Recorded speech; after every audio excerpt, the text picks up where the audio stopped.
Hello everyone, welcome to Beyond Teachings. I am Aparna Kumari, your chemistry educator at Beyond Teachings. हम class 10th की chapter 2 acid basis and salt discuss कर रहे हैं and last class में हमने देखा था कि जितने भी आपके एसिड्स होते हैं या फिर जितने भी आपके बेसिस हैं उनमें कॉमन क्या होता है। जितने भी आपके एसिड्स होते हैं ये लाइक अगर आप देख लो HCl हो गया, H2SO4, HNO3, यानी कि जितने भी एसिड्स हैं उन सब में एक कॉमन फैक्टर क्या होता है कि जितने भी एसिड्स हैं वो रिलीज करते हैं वन और मोर H+ ions. And what are the similarities in all bases like NaOH, KOH, यानी जितने भी आपके बेसिस है such as sodium hydroxide, potassium hydroxide, तो ये सब में क्या आपका सिमिलैरिटीज होती है कि ये कंटेन करते हैं आपके OH ग्रुप को एंड ये रिलीज करते हैं OH- आयंस, दैट मीन्स कि hydroxide ion in aqueous solution. So ये तो हो गई जो हमने लास्ट क्लास में देखा था एंड हमने जो एक्टिविटी डिस्कस की थी उस एक्टिविटी में क्या दिया था कि जो भी आपके एसिड्स होते हैं जब आप एसिडिक सॉल्यूशन लेते हो एंड उसके थ्रू जब आप इलेक्ट्रिसिटी पास करवाने की कोशिश करो तो वो इलेक्ट्रिसिटी पास जो है वो होता है, वहां से बल्ब जो है वो ग्लो करता है। क्यों? बिकॉज जितने भी आपके एसिड्स होते हैं वो क्या करते हैं, आयंस को रिलीज करते हैं, यानी कि वो डिसोसिएट होते हैं आयंस में। जैसे आपका HCl है तो HCl क्या होता है, H+ एंड Cl- आयंस के फॉर्म पे वो डिसोसिएट होता है। सेम एज अगर आप H2SO4 को देख लो तो वो H+ एंड SO4 2- आयंस के टर्म्स में वो डिसोसिएट होता है। लेकिन अगर आप ग्लूकोज या फिर अल्कोहल जैसे सॉल्यूशन लेते हो तो ये जो है वो डिसोसिएट नहीं हो पाते हैं, ये अपने आयंस को डिसोसिएट नहीं कर पाते हैं, सो दैट कि वहां से इलेक्ट्रिसिटी पास नहीं होती है। हमने और क्या पढ़ा था कि जो नॉर्मल वाटर्स होते हैं वो नॉर्मल वाटर में आयंस प्रेजेंट होता है, दैट्स वाई क्या होता है कि नॉर्मल वाटर से इलेक्ट्रिसिटी जनरेट किया जाता है। क्यों? बिकॉज वहां पे आयंस जो है वो प्रेजेंट है। लेकिन जब आप देखोगे डिस्टिल्ड वाटर को, जिसका यूज जो है वो हम देखते हैं इन्वर्टर्स में किया जाता है, तो जो डिस्टिल्ड वाटर होता है उसमें आपका आयंस एब्सेंट होता है, दैट्स वाई वो इलेक्ट्रिसिटी को प्रोड्यूस नहीं करता है, वो इलेक्ट्रिसिटी को सपोर्ट नहीं करता है। नेक्स्ट आज के क्लास में हम डिस्कस करने वाले हैं कि जो एसिड एंड बेसिस होते हैं जब वो वाटर सॉल्यूशन में होते हैं तो क्या होता है, यानी कि जब वो वाटर सॉल्यूशन में रहेंगे एसिड एंड बेसिस प्रेजेंट तो क्या फॉर्म होगा। आप यहाँ जो है वो एक्टिविटी देख रहे हो एंड ये एक्टिविटी में क्या बोला जा रहा है, take about 1 gram solid NaCl। What is NaCl? NaCl क्या है? NaCl को हम कहते हैं सोडियम क्लोराइड एंड यही आपका क्या होता है, कॉमन सॉल्ट, यानी कि जो NaCl है उसका केमिकल नेम क्या है, सोडियम क्लोराइड।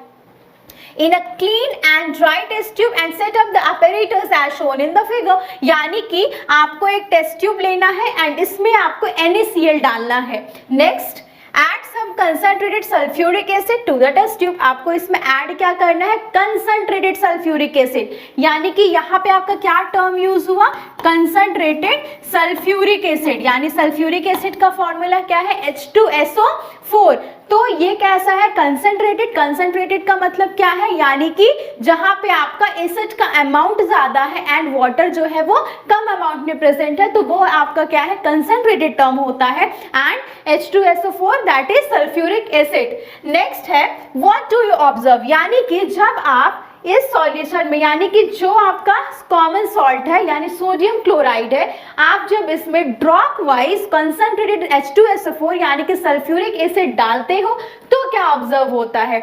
तो हम क्या करेंगे ना, इसमें हम क्या करेंगे, जब आप इसमें एक ड्राई टेस्ट ट्यूब लिया है हमने एंड उसमें जब आप कॉमन सॉल्ट यानी कि सोडियम क्लोराइड डाल रहे हो एंड जो कंसंट्रेटेड सल्फ्यूरिक एसिड है जब आप इसे ड्रॉप वाइज डालोगे देन हम क्या करेंगे, इसे ना एक कॉर्क से हम क्या करते हैं, इसे मीन्स इसे क्लोज कर दिया जाता है इसके माउथ को। क्यों? बिकॉज यहाँ से कुछ गैसेस जो होते हैं वो रिलीज होते हैं, तो जब ये गैस रिलीज होगा तो इसके थ्रू ना यहाँ एक पतली सी पाइप जैसी इस ट्यूब होती है, यानी कि जो पतला सा यहाँ से आप ट्यूब देख रहे हो, ये जो गैस यहाँ से रिलीज होता है ये इसी ट्यूब के थ्रू जो है ये गैस बाहर आएगा। एंड यहाँ हमने क्या किया कि एक लिटमस पेपर लिया एंड उसे हम टेस्ट करेंगे कि ये जो गैस आपका रिलीज हो रहा है वो आपका एसिडिक नेचर का है या फिर वो बेसिक नेचर का है। सो हमने क्या किया, एक ड्राई टेस्ट ट्यूब लिया, उसमें हमने NaCl यानी कि सोडियम क्लोराइड डाला एंड हमने उसमें few drops of concentrated H2SO4 यानी कि सल्फ्यूरिक एसिड ऐड किया। देन क्या होता है कि वहां जो ट्यूब है पतली सी, इस ट्यूब के थ्रू एक गैस जो है वो रिलीज होता है, बिकॉज हमने इसके माउथ को क्या किया, क्लोज कर दिया। देन आप जब इस ट्यूब के सामने लिटमस पेपर रखते हो, यानी कि हमें लिटमस पेपर पे देखना क्या है कि वो जो गैस रिलीज हो रही है वो गैस आपका एसिडिक नेचर का है या फिर वो बेसिक नेचर का है। तो हम फर्स्ट क्या करेंगे, हम ना एक बार ड्राई यानी कि एक बार हम ड्राई लिटमस पेपर लेंगे एंड एक बार हम लिटमस पेपर को थोड़ा सा वेट कर देंगे यानी कि गीला कर देंगे उसमें वाटर डाल के। सो क्या होगा कि लिटमस पेपर को एक बार आपको ड्राई लेना है एंड एक बार ब्लू, एंड ये कौन सा लिटमस पेपर लेना है, ब्लू लिटमस पेपर। ओके, सो हमने क्या किया कि टेस्ट ट्यूब लिया, टेस्ट ट्यूब में हमने ड्राई टेस्ट ट्यूब में हमने सोडियम क्लोराइड लिया, देन उसमें हमने drop wise concentrated sulphuric acid डाला, इसके माउथ को हमने क्लोज किया एक कॉर्क के थ्रू एंड यहाँ से जो ये आपको पाइप यानी जो ट्यूब नजर आ रही है इसके थ्रू जो गैस आपका रिलीज होता है, इसके माउथ के सामने आपको लिटमस पेपर रखना है एंड वो ब्लू लिटमस पेपर होगा। एक बार आप उसे ड्राई लिटमस पेपर पे देखोगे एंड एक बार आप वेट ब्लू लिटमस पेपर पे टेस्ट करोगे। सो क्या होता है कि जब भी आपका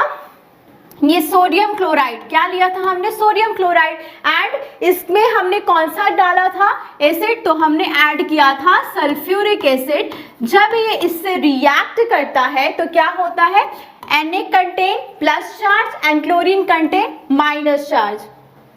सेम एज H जो है वो आपका कंटेन करता है प्लस चार्ज को एंड SO4 कंटेन करेगा माइनस चार्ज को। सो ये प्लस ये माइनस के साथ कंबाइन किया एंड ये माइनस इस प्लस के साथ, तो इस रिएक्शन को हम क्या कहेंगे, डबल डिस्प्लेसमेंट रिएक्शन। सो ये क्या हो गया आपका NaSO4 यानी कि सोडियम सल्फेट प्लस HCl। अब क्या होता है कि जब भी आपका यानी कि क्या हमने लिया था सोडियम क्लोराइड NaCl एंड ये रिएक्ट किसके साथ किया, H2SO4 के साथ, तो यहाँ से आपको प्रोडक्ट क्या मिलता है, NaSO4 एंड इसके साथ आपका रिलीज क्या होता है, हाइड्रोक्लोरिक गैस यानी कि HCl। सो Na क्या होता है प्लस चार्ज, क्लोरीन कंटेन करेगा माइनस चार्ज, H है जो plus charge, SO4 minus charge, यहाँ भी sodium plus charge, SO4 minus charge, hydrogen plus charge, chlorine minus charge. So ये आपका जो ये प्लस ग्रुप है ये इसके माइनस ग्रुप के साथ अटैच होता एंड ये जो है ये इसके साथ अटैच हुआ, तो ये इक्वेशन जो आपका फॉर्म हुआ, ये रिएक्शन किस टाइप का रिएक्शन है, तो ये है आपका डबल डिस्प्लेसमेंट रिएक्शन। नेक्स्ट है कि आपने इसमें क्या देखा कि यहाँ से यानी कि आपकी कौन सी गैस रिलीज हो रही थी, तो यहाँ से आपका रिलीज कौन सा गैस हुआ है, वो था आपका HCl यानी कि हाइड्रोक्लोरिक गैस। तो ये तो हो गया HCl। अब है कि HCl क्या होता है, अब आप ये कैसे पता करोगे कि HCl आपका एसिडिक नेचर का है या फिर HCl आपका बेसिक नेचर का है। सो जब आप ये ब्लू लिटमस पेपर के पास यानी कि जब ये गैस जहां से वो रिलीज हो रही है जिस ट्यूब के थ्रू, वहां जब आप ये ब्लू लिटमस पेपर लेकर आते हो तो वहां आप देखोगे क्या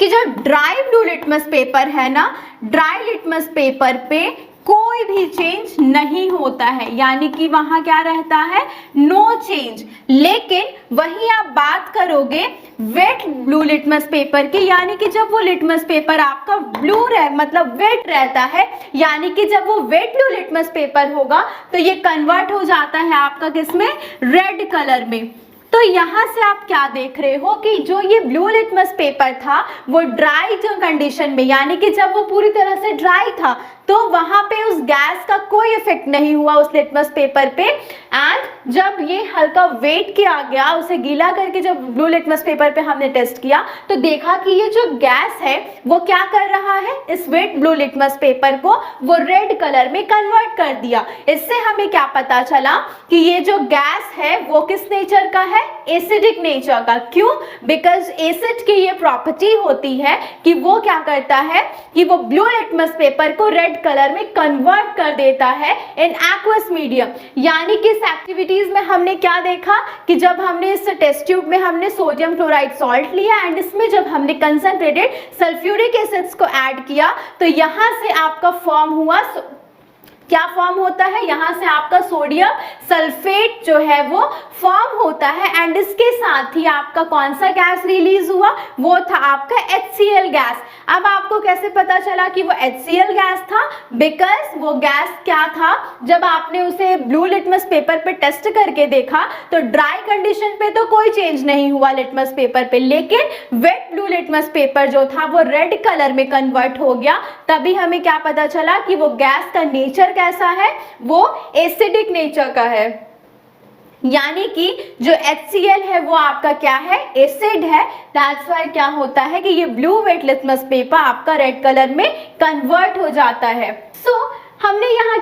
हमने क्या देखा कि जो भी आपका लिटमस पेपर था वो आपका ड्राई कंडीशन पे तो कोई चेंज नहीं हुआ, लेकिन हमें चेंज कहाँ दिखा, वेट कंडीशन पे, यानी कि जब वो वाटर के प्रेजेंट में था तभी ना चेंज दिखा। सेम एज कि जब आप देखोगे HCl को, यानी कि जो ये HCl है ना, जब आप इसे डिसोसिएट करते हो तो ये किस फॉर्म पे डिसोसिएट होगा, ये आपका डिसोसिएट होगा H प्लस एंड Cl- के फॉर्म पे। हम लोगों ने पढ़ा था ना कि जो HCl होता है जिसमें कि H कैरी करता है +1 एंड क्लोरीन होता है -1, जब आप इसे बाय क्रॉस मल्टीप्लाई करोगे तो यहाँ क्या हो जाएगा H1b एंड यहाँ से Cl1b, सो दैट ये आपका क्या फॉर्म हुआ, HCl। सेम एज अगर आप देखोगे H2SO4 को, तो H2SO4 आपका किस टर्म पे ब्रेक होगा, ये आपका ब्रेक होगा H प्लस SO4 2-। सो ये आप कैसे लिख सकते हो कि वहां पे किस तरह से चार्ज कैरी करता है, तो H के नीचे आप लोगे +1 चार्ज एंड SO4 जो है वो होता है -2। सो जब आप इसे बाय क्रॉस मल्टीप्लाई करते हो तो यहाँ से क्या फॉर्म हुआ, यहाँ से आपका फॉर्म होता है H2SO4। तो आप यहाँ क्या देख रहे हो कि जब भी ये अगर डिसोसिएट होता है तो वो क्या होगा, H प्लस एंड Cl- या फिर H प्लस एंड SO4 2- इस फॉर्म पे ये ब्रेक होता है, जहां जो प्लस चार्ज होती है उसे हम कहते हैं केटायंस एंड जो भी आपका नेगेटिव चार्ज है वो आपका होता है एनायंस। नेक्स्ट है कि जब ये केटायंस यानी कि जो H प्लस है, अब क्या था कि वो लिटमस पेपर पे जब आपने चेंज देखा, कब, जब वहां पे वाटर प्रेजेंट था, यानी कि जो भी आपका H प्लस जो रिलीज हुआ अगर वो वाटर से रिएक्ट करता है, वाटर के साथ कंबाइन करता है, तो यहाँ से ये क्या फॉर्म करेगा, H3O प्लस एंड इसी H3O प्लस को हम क्या कहते हैं, हाइड्रोनियम आयन, यानी कि H3O प्लस आपका क्या है, हाइड्रोनियम आयन।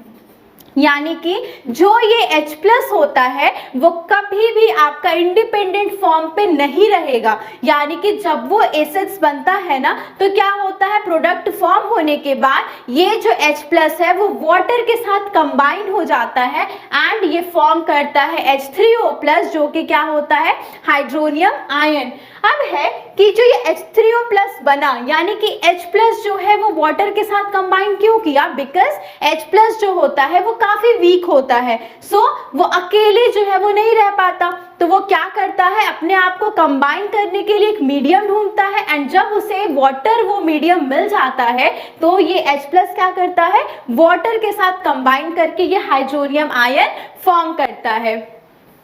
नेक्स्ट अगर आप देखोगे कि बेस के टर्म पे क्या होता है, यानी कि जब बेस होंगे तो क्या होगा, तो जितने भी आपके बेस होते हैं, सच एज आप देख लो सोडियम हाइड्रोक्साइड या फिर पोटेशियम हाइड्रोक्साइड,